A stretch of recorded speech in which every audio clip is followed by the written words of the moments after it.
an silai lo di na di kan ram le kan mi pun ning in tu tha rau tu kan her Pentecost ni tharau chiang him kan pe go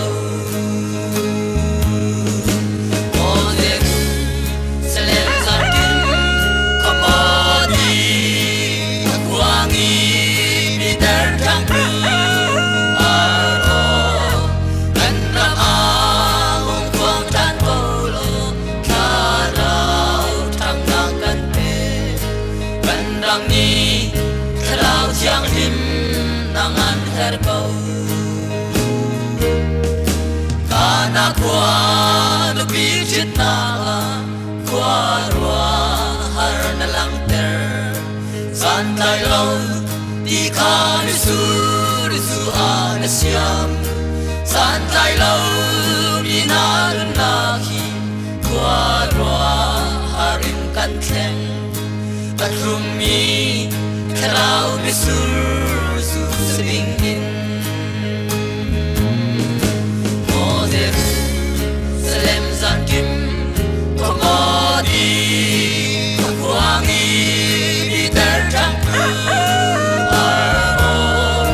Bandang Aung Kuang Tan Kolo Karau Tang Nakan Pe Bandang Ni Kalau Tiang Him Nangan herbau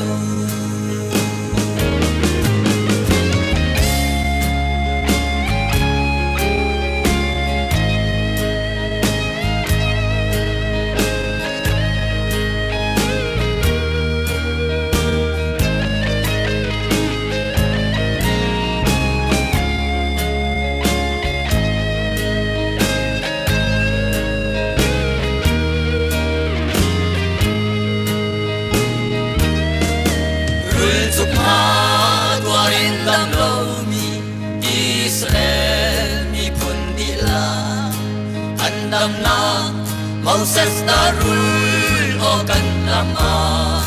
Satan tuk ma indam lo mi nun na dam na ta atharin ungir than lo